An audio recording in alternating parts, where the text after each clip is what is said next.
Radio Sultanate of Oman, 90.4 FM, and the Sultan Qaboos Center for Islamic Culture presents 2012 Season 3 of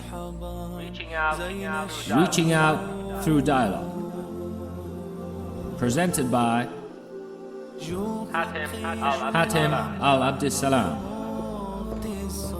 hosting a group of intellectuals and experts from different fields.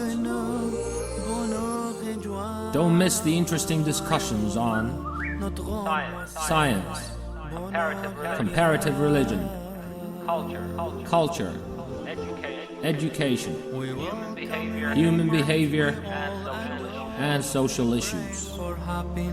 Reaching out through dialogue. Only in the holy month of Ramadan.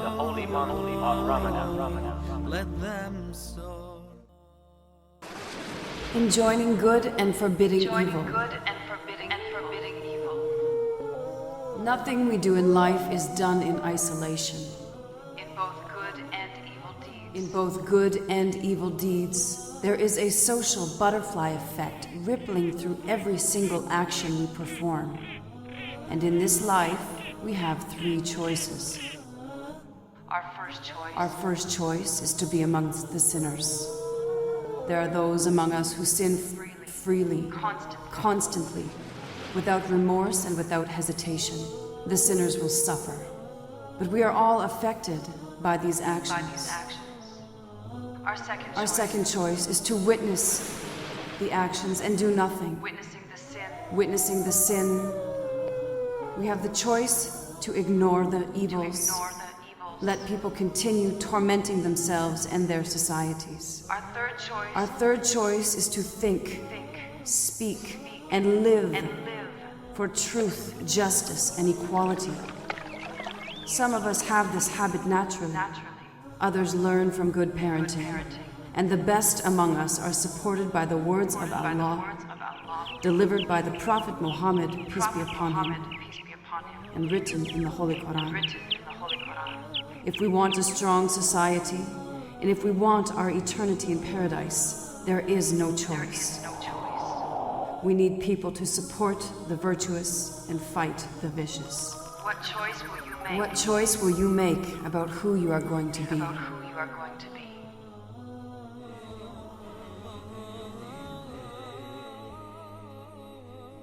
Bismillah ar-Rahman ar-Rahim.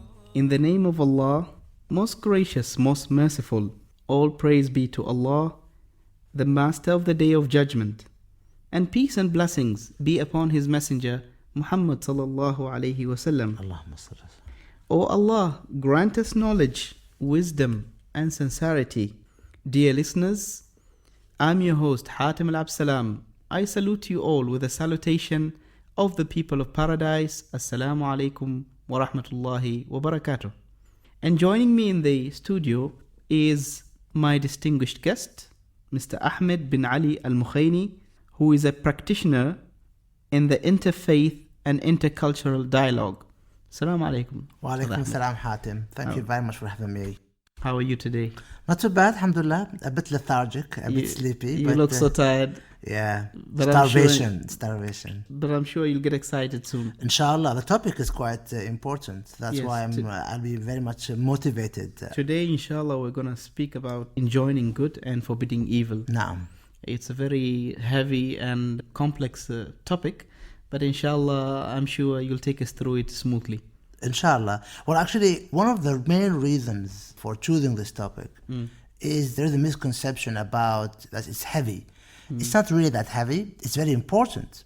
Okay. But perhaps, before we address the significance of enjoining good and forbidding evil, I think it's quite important for us to maybe talk about what do we mean by enjoining good and forbidding evil. That would be very good to clarify more to our audience about this topic. Yeah, this is kind of characteristic because many people, particularly Arabs or Muslims who know the Arabic equivalent of this term, al-amr bil-ma'ruf wa nahy an al-munkar, or يأمرون بالمعروف وينهون عن المنكر, they immediately perceive or picture in front of them group of harsh people, Religious people perhaps, who are telling you, they are always watching over your shoulders, telling you, oh, you can't do this or you can't do that, and Policing you. very much policing you, and perhaps they are creating a template or creating a mold that you have to fit in, while in reality it is not. I mean, this feature of the Muslim character and the Muslim faith, the Islamic faith, of joining good and forbidding evil is completely independent, actually contrary to that image. And according to my understanding from the scriptures and of course the literature that had addressed this concept, the term good here is not confined to what has been prescribed only as acts of worship. It's rather a generic term. To enjoying good is anything that is good for the community. For yourself, for the community. For yourself. It could be something to do with work, it could be something to do with your personal life, it could be something to do with your diet. So anything which is categorized under the word good. Good, that is practicable, that is acceptable, that will eventually make you a more empowered person, a more empowered agent of God on this earth. Also, anything that actually will enhance relationships between people, enhance social cohesion within a community or within a working environment, that is also considered to be good. Anything that will make you happy, but of course within paradigms of halal, that is also good. And evil is on the other extreme of the spectrum, is anything that is deemed to be unacceptable or conducive to wrongdoing or harming, either harming your body, harming relationship with your neighbors, with your friends and colleagues, with your wife, with your children, or harming relationship with yourself. We often forget that we need to build relationship with ourselves. We need to befriend ourselves. Ahmed, are there any gray areas in this topic? You spoke about the good and the evil. Are there, areas where you cannot categorize them, whether they're good or evil? I don't think you cannot categorize them, but the categorization would differ. In the Prophet Muhammad, peace be upon him, tradition, said that, al-halal bayyin wal-haram bayyin. Yani, the allowable within Islam is very clear. It has been made very clear. Al-haram, the taboos. So the acts of commission are very clear and the acts of omission are very clear. But in between, there are things that might oscillate. Have not been categorized, whether they are forbidden or allowed. Or they might create some confusion depending on context, depending on your self-perception, depending on your value system. And that's why in the same tradition, it said that whatever there is doubt, avoid doubt. Go to what is certain. Because doubt will inevitably lead you to some serious confusion about what you really feel comfortable about. And then it might lead you to some self-retribution.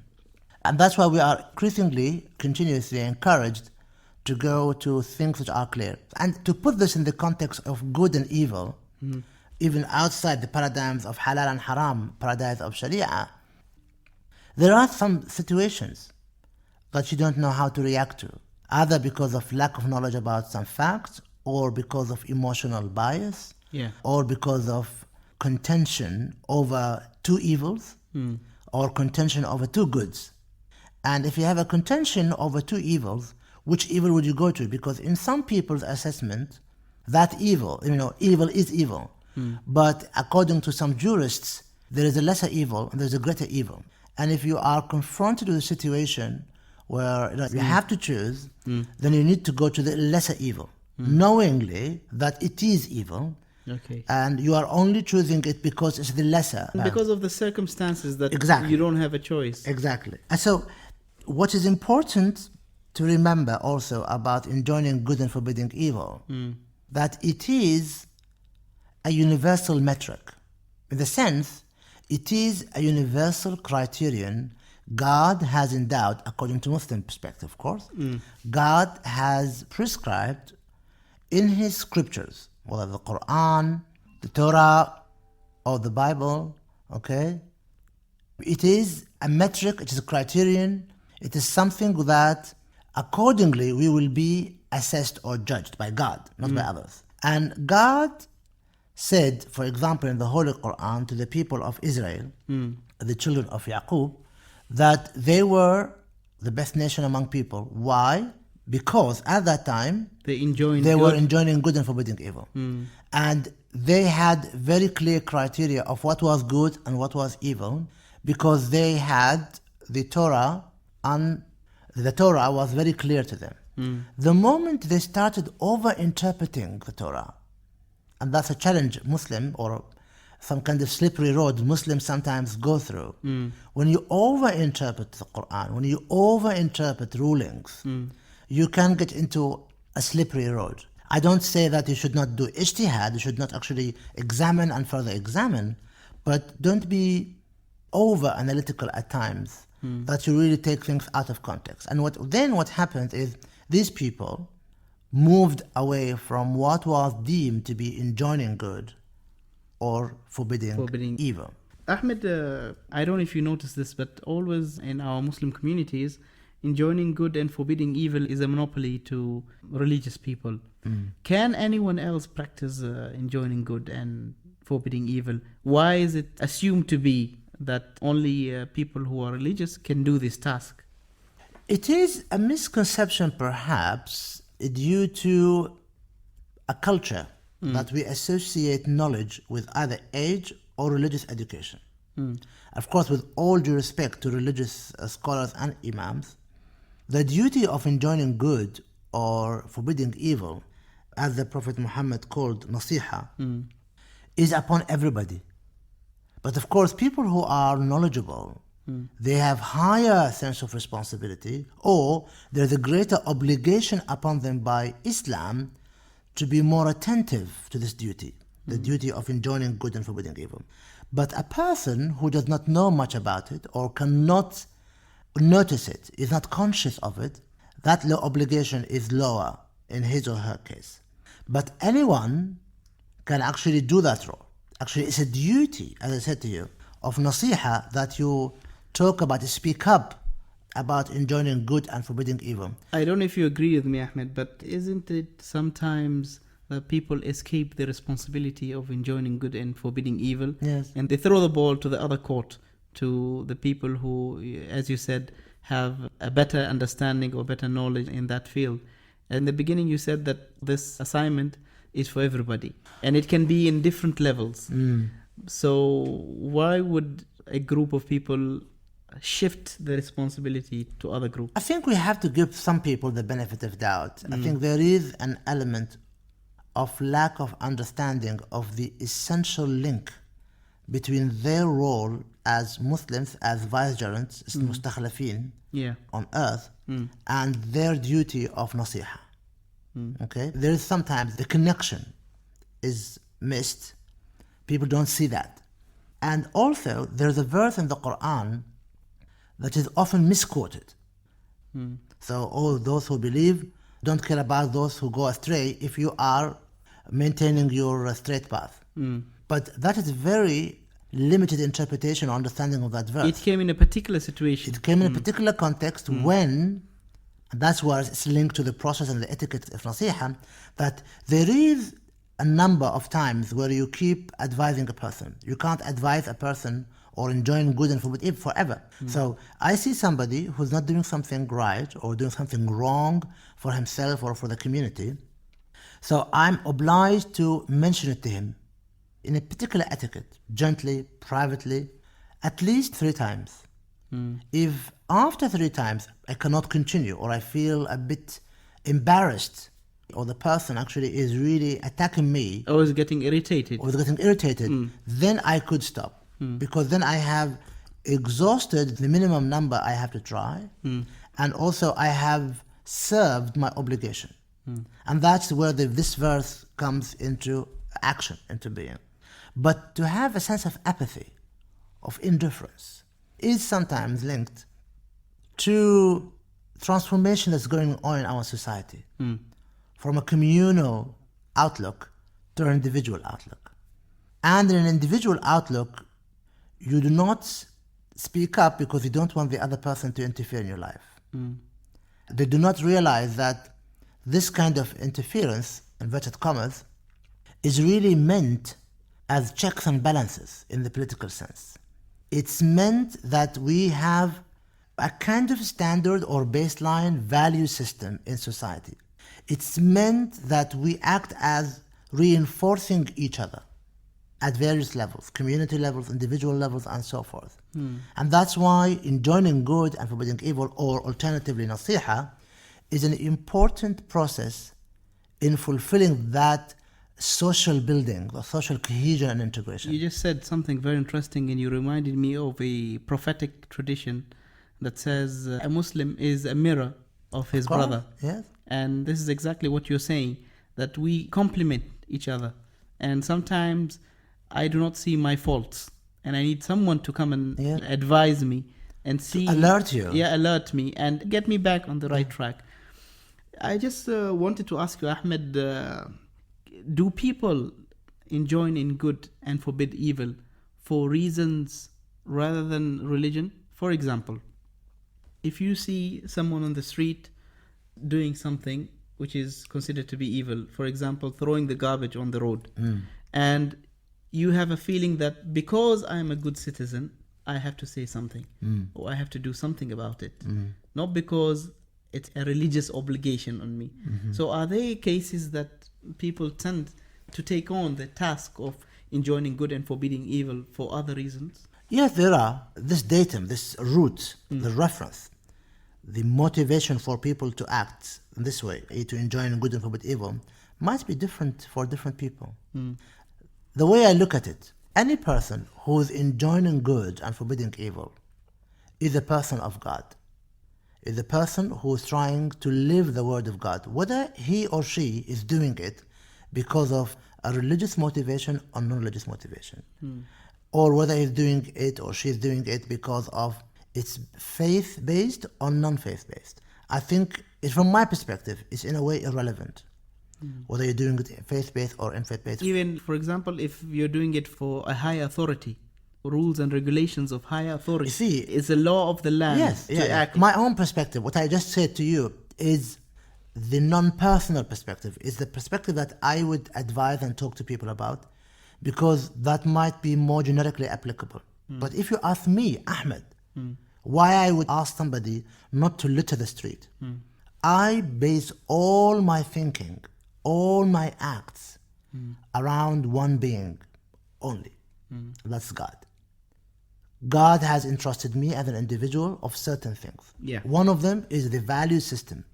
And I act being very conscious in everything I do, I think of, I see. I'm conscious of that super being guiding me, being with me. I'm conscious and desirous of pleasing that super being. I'm conscious and desirous of giving thanks to that super being by being a responsible citizen, not only an Omani citizen, but a global citizen, a citizen of the entire world. I would not litter anywhere in the world, for example. I teach my children to be the way they are, wherever they are. It is not that if I am somewhere else, I don't behave according to my value system. This is something else that I fail to understand, that why do people have double standards? So when they are in a particular surrounding or a group or a country, they would act in a particular way. Let's say, for example, they will enjoin in good and forbid evil. And then when they're in a different place, they are totally different character. So the source of obligation will be different. You see, as we mentioned in some of the discussions, people have different sources of obligation. Some people, their sense of obligation is driven by halal and haram. Some people's sense of obligation is driven by the spiritual relationship with God. Some people, obligation is driven by fear, retribution of punishment, or desire of reward. And there are people who just like to be law-abiding citizens. Okay? So different people have different sources of obligation and motivation. And that's why you have different people behave differently in their own context, or when they travel or they change context. What would be the perfect example of a human being enjoining good and forbidding evil? what would be the highest level of this act? The Prophet Muhammad, Peace be upon peace be upon him, he described it in the context of struggle. That the highest degree of struggle is not fighting and solving the problems of the world, is to say the truth in front of a tyrant, to say a true word, fair judgment in front of a tyrant. And a tyrant need not be understood in the political context only. It could be also at work. If your boss, he can be a tyrant because he might or she might have authority over you, okay? Yeah. So the biggest and the most admirable struggle, an act of enjoining good and forbidding evil, is to say the truth in front of that person. To tell that person that whatever he or she is doing is not right. Don't shout. Don't smack his face or her face. Because don't create a drama. Yeah, exactly. And don't get fired. Well, you never know. You can't guarantee that. But the most important thing about enjoining good and forbidding evil is etiquette. You have to actually be conscious of the ego and the image of that person. Suppose you're actually talking to your boss or somebody. You know that a minister of a particular ministry is doing something extremely wrong. Either legally or ethically or whatever. You should not speak to him in public or write to him a letter to the editor explaining to him and mentioning his name. You are actually provoking him. You are creating... And the chances for him to listen to you is very minimal. You see, there's an interesting verse, different contexts, in the Surah Al-An'am, verse number 105, I think. وَلَا تَسُبُّوا الَّذِينَ كَفَرُوا فَيَسُبُّوا اللَّهَ عَدْوًا بِغَيْرِ عِلْمٍ. So, do not curse or do not insult people who do not believe. So, in return, they will curse God or insult God. They did not have the intention initially to curse God, but because we caused them, they became stubborn. And they wanted to provoke us and the most holy for us. So a person of authority can become like an injured lion, can become very aggressive. So you have to do it in private. You have to be reasonable. Cite your reasons. Do your research. Talk to this person in a very gentle, courteous manner. It's not fear. We're not talking about fear. We're talking about courtesy.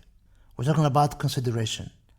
And if you do this, if you enjoin good and forbid evil in this manner, you are in a way guaranteed that the person will be attentive. But the moment you barge into a room or you try to play a martyr in front of a person, that can be actually very challenging.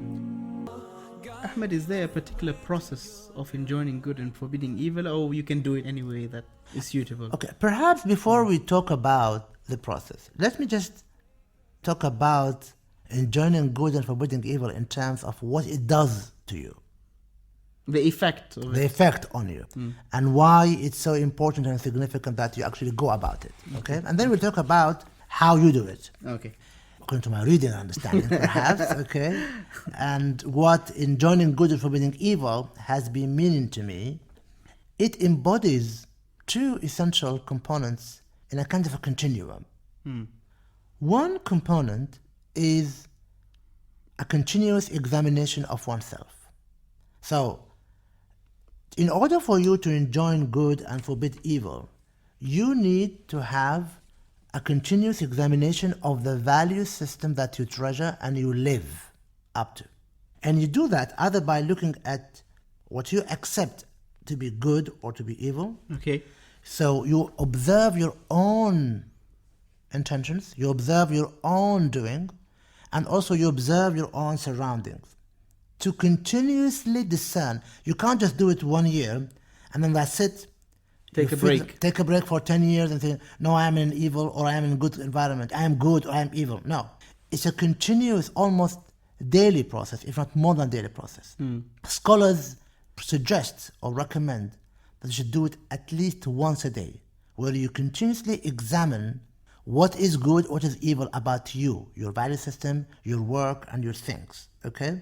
And about the surroundings, and whether you need to have an appropriate action in place to correct it.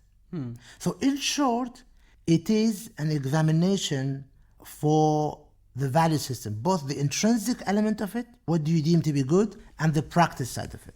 And also, it is a call to examine social phenomena. Are we having around us social phenomena that are enforcing good, or are we having the other one? And are we taking part in these social phenomena willingly or unwillingly? And are we, by taking part in these social phenomena, enjoining good or forbidding evil? So that is one aspect that enjoining good and forbidding evil actually would have as an impact on you. The other one, it provides you with opportunity to experience the sense of responsibility. As you said, people sometimes can be indifferent. Yeah. So it is an opportunity to sense that responsibility towards God and towards oneself and towards others, whether fellow humans or fellow Muslims. And we have to remember here, nasiha, or enjoining good and forbidding evil, is not to our fellow Muslims with a big M. We are responsible. We have a duty to enjoin good and forbid evil, even in the context of non-Muslims, because they are our fellow humans. Yeah.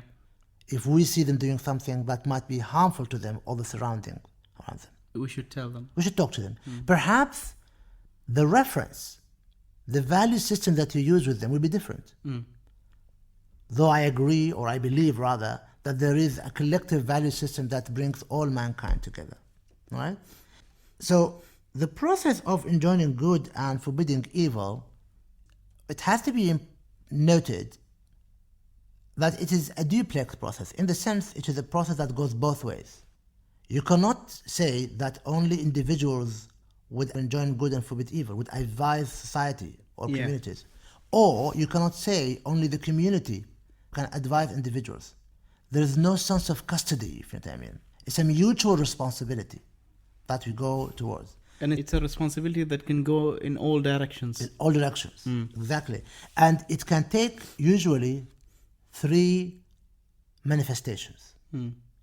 First manifestation is an action-oriented manifestation. In the sense, if you are a person of authority within the community or influence, you can act on it. You can stand up, you can do a campaign, you can go around, you can talk people. If you are a minister, for example, or an imam, you can make a decision, a resolution. If you are a board member or chairman, you can act based on that motivation of really serving that duty of enjoining good and forbidding evil. But if you are not, does that stop your responsibility? No. The next level is to advocate, to become a campaigner, to talk about it, to keep talking about it over and Alerting over. people, Alerting awareness. people, doing research on it, understanding it better, knowing why it's taking place, talking to people about why it's good or why it's not good. We have always remember there are 2 sides of the story, the good and the evil. And the evil. You need to maximize the good and minimize the evil. You cannot eliminate evil at all. It's a fact of life. But if you cannot, suppose you are not an opinion leader, or suppose you don't have a position in society that allows you to formulate an opinion or to take this role. or to take this role, to advocate. Yeah. Then in Islam, we are asked to go for the 3rd level, which is the lowest level of enjoining good and forbidding evil. And that is to reject the evil and accept the good. Reject in the sense you curate and you talk to yourself that you should not allow yourself to accept whatever evil is going around as a de facto thing. So the status quo is a situation where we need to manage it. We should not take it as a given thing. We should not take it as something we have to live with it and justify it. We have to find ways where we can manage it, avoid it, ensuring all the time that at the bottom of our heart, we are not accepting it. The Prophet Muhammad, peace be upon him, Peace be upon him. said, لا يكن أحدكم إمعة يقول إن أحسن الناس أحسنت وإن أساءوا أسأت بل وطنوا أنفسكم إن أحسن الناس أن تحسنوا وإن أساءوا أن تجتنبوا الإساءة. So, roughly translated, the Prophet said, do not become like a straw in a current of water. Yeah. You say to yourself, If people do good, I will do good. I will join them. If you can't beat them, join them. Okay? If people do evil, I will join them. I will join them. No. Follow the gang. Exactly. As a Muslim, as a person of value, you are requested to take a stand, a value stand. So if people do good, You join them. you don't join them. You do good because it is good and you can excel in doing that good. But if they start doing evil, you avoid. You stop yourself from that approach. Do not do evil. Don't even come near it. Because otherwise, the society will be easily corrupted. If people just follow whatever is going on, values will become so elastic. And you can always add a new value or delete a very important value. You remind me of a very important statement that I've heard many times when you approach someone that does something wrong or evil, and they give you an answer that everybody does it. Yes. Yeah, it's a very common among teenagers that Adi. everybody's the it's Or a normal adi. adi, everybody does it. Yeah. You have to be a beacon of values. I don't want to brag about myself, but one of the things that a lot of my colleagues do talk about, and also my colleagues from school and university time. And all credit goes to Allah, of course, in the first place, and my father. My father has always, when he was alive, kept advising me, don't have two lives. Don't have two personalities. Always have one Ahmed. Because if you have two Ahmeds, you are bound to make mistakes. Yes. You are bound to lose credibility. And that's what I did. So a lot of people, younger and older than me, Yes. come back to me and ask me, so I become kind of a sounding wall. Okay. Mainly because I've managed, by the grace of Allah, to develop a position for myself that I would not actually let go of. So, citing my experience, I would like to really encourage my fellow Muslims and my fellow humans is to develop their own anchorage and be an embodiment of that anchorage. You might find challenges. People will laugh at you. But you will feel at peace within yourself. You will feel at peace with Because God. you are who you are. And you accept Yes. who you are. And because also You're not wearing a mask in front of you're not others. wearing a mask, and most importantly, you are true to your God. It's very important. You see, if you remove God from your life equation, it will be a lose-lose situation. You really lose. Okay? Absolutely. So it's very, very important. But God, when He instituted this principle of enjoining good and forbidding evil, He knew, as the manufacturer of mankind, that we are weak. We need recharge times. We need alarms. So through this, enjoining good and forbidding evil, we do the alarms. So somebody is alarming us or raising the alarm, flagging the red flag, and is in allowing us to recharge, to pause. Because one of the most dangerous things for a person is to keep marching along, thinking all the time that they're doing well or good, Or they're on the safe side. or the safe side, what they're doing wrong. And I think there's a verse in the Holy Quran, which I can't remember, exactly, but it's along the lines that doomed are those who believe that they are doing well or doing good while they're not doing good. They're actually doing the opposite. So you need this kind of external alarming system. It's in the chapter of the cave. Actually, it's repeated more than one, but most notably towards the end in Surah Al-Kahf now. Yes. So it is in that regard we have this duty of mutual cementing between us and the others under the umbrella of istikhlaf. And I keep saying istikhlaf over and over again because it is the essence of our being here on earth. Now, as you took us through these elements, Ahmed, can you take us through the process Now, we have just gone through the process of it. for becoming a person who is going to enjoy good and forbidding evil? To become a person who enjoys good and forbid evil, you just need to be a person of conscience. And as we discussed, I think, in some other elements, you have a duty of due diligence, a duty of collecting facts, understanding what is going around. Don't jump into a conclusion.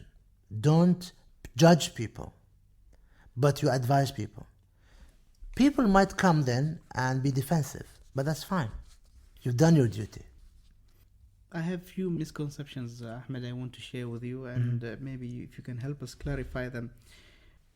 People restrain themselves from the task of enjoining good and forbidding evil for many reasons.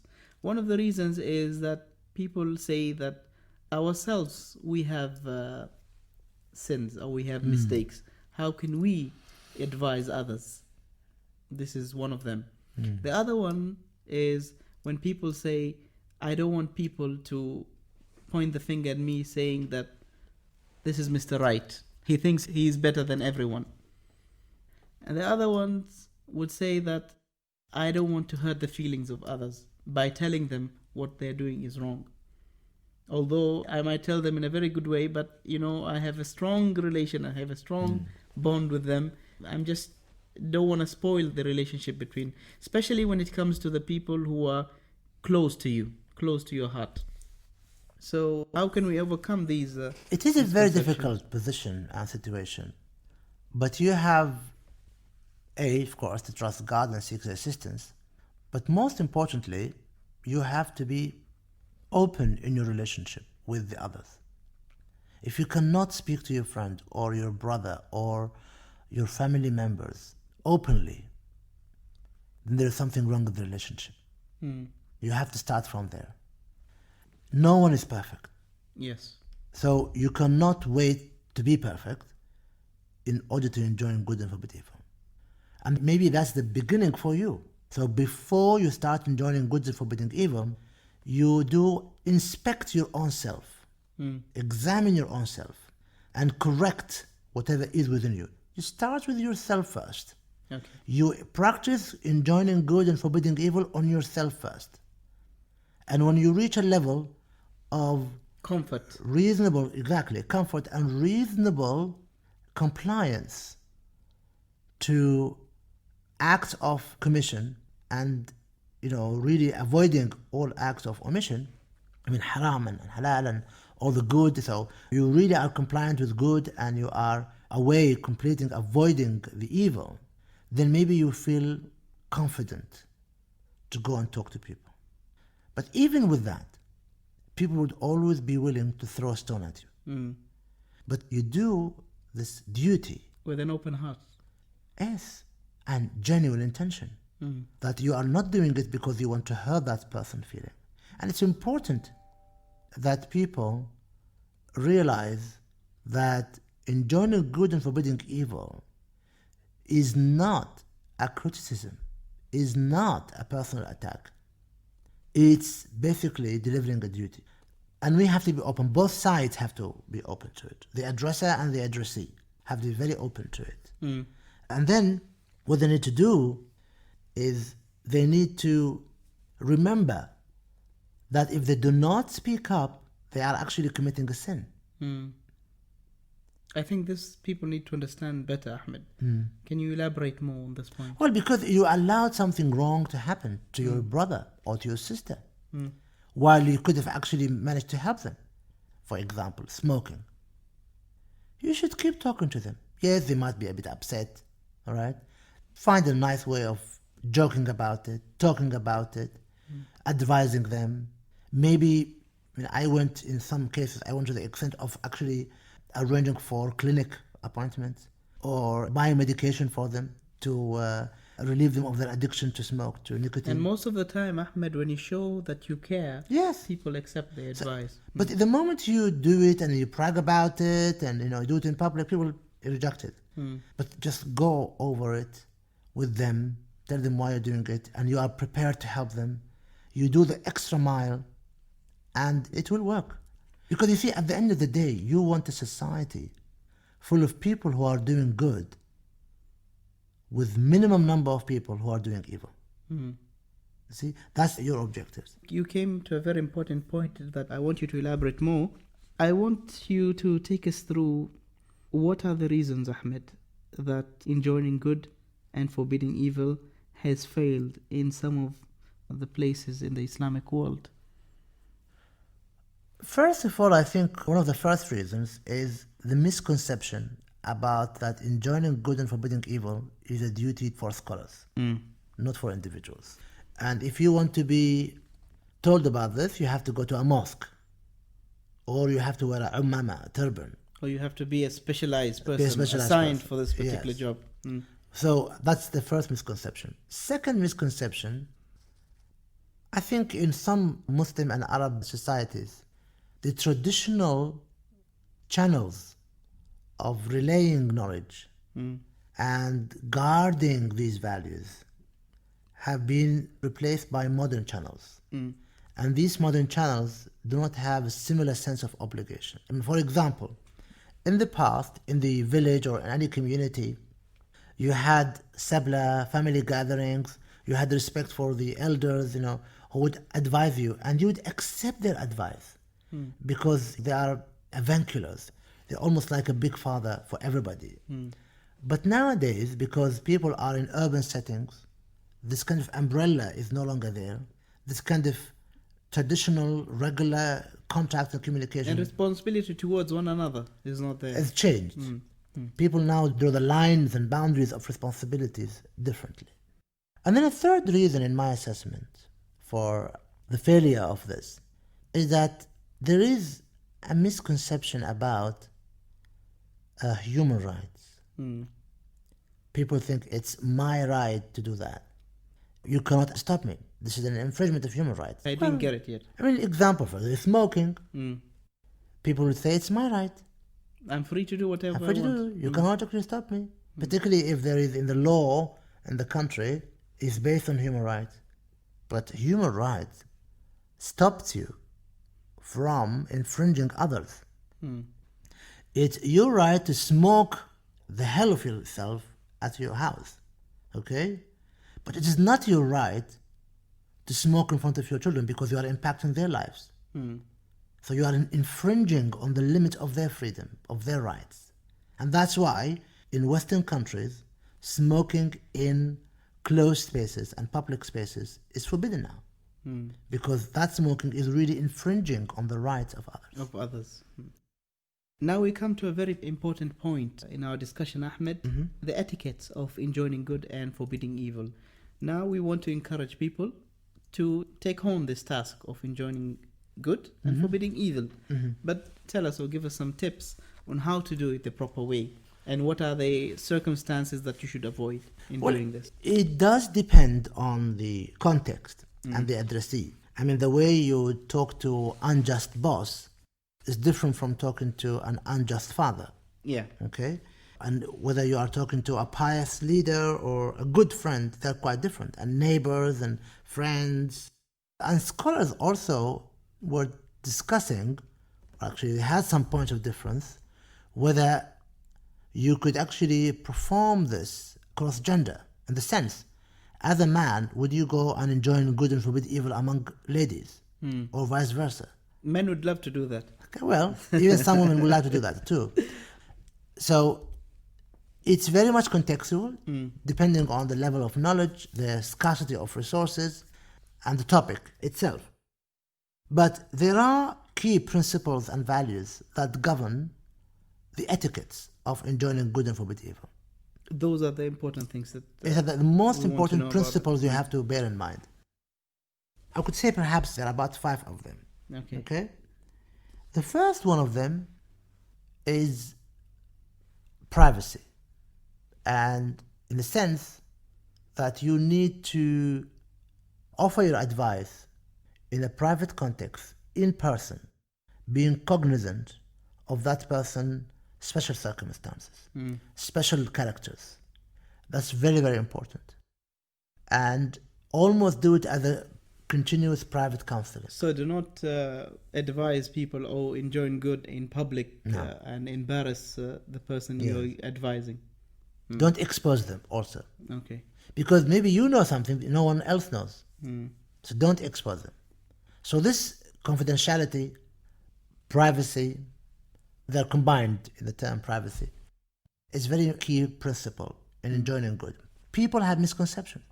They think a person who enjoins good and forbids evil is a person who will go walking around the community, around the street, and talking about it and cursing that, talking about the other person. No. With a whip. With a whip or something.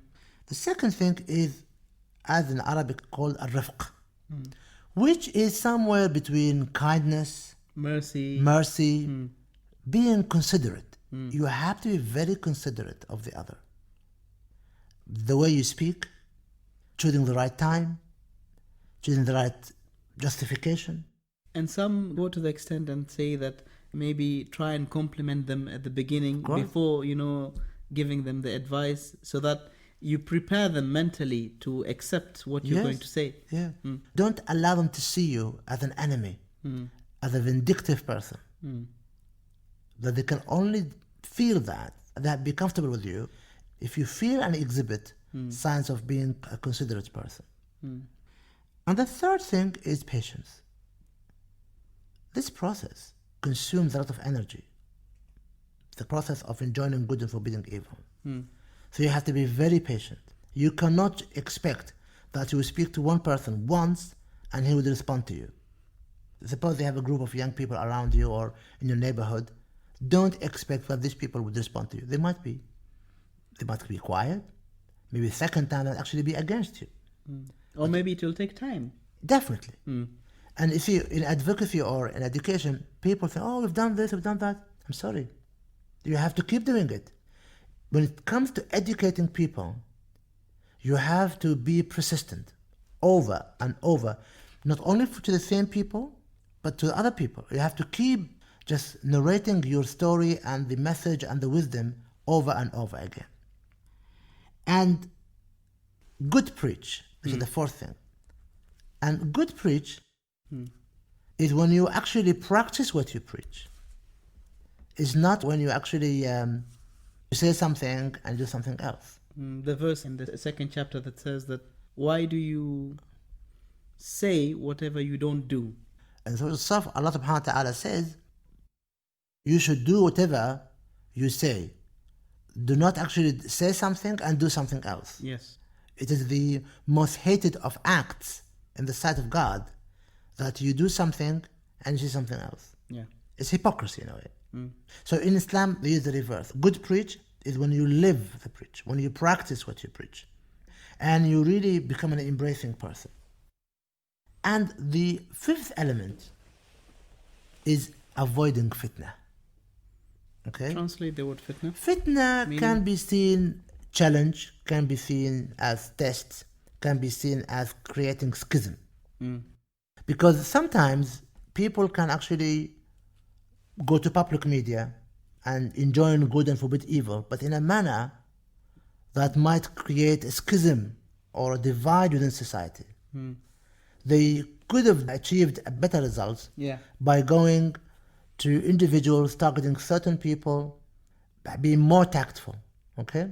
And also, scholars sometimes say, if enjoining good and forbidding evil in a particular manner would create controversy in society, don't do it. Because that controversy can grow out of proportion and become so adversarial and might lead to bloodshed. And God does not like to see bloodshed, human blood shed on earth. Okay. Ahmed, you mentioned very important 5 points.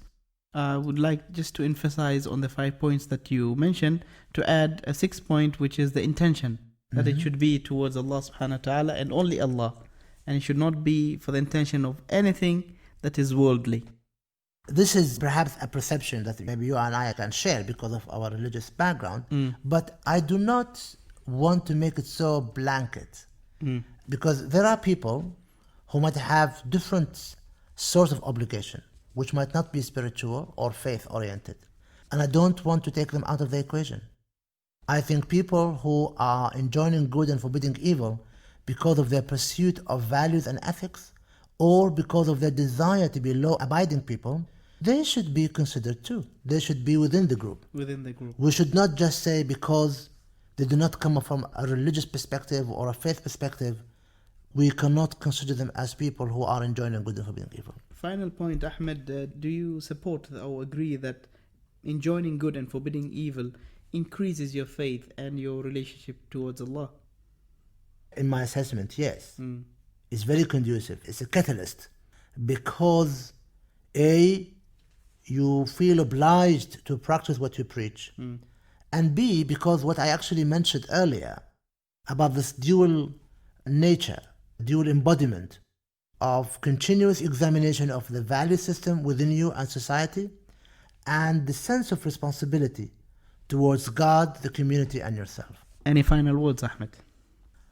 Perhaps my final word is twofold. First, we need to watch and observe God, be conscious of God. And secondly, I think it's important that we start with ourselves. Examine what is good and what is evil about our own behavior and correct it. Mr. Ahmed bin Ali Al-Mukhani, a practitioner in the interfaith and interculture dialogue, joined us today in today's session, and it was very fruitful. Thank you. And I hope our audience have enjoyed it and have benefited from it, and will start taking on the task of enjoining good and forbidding evil. Thank you so much, Ahmed. I hope to see you in other episodes as well, inshallah. Dear listeners, I'm your host Hatim Al-Salam, signing off for today. Assalamu alaikum wa rahmatullahi wa barakatuh. You have been listening to Reaching Out Through Dialogue.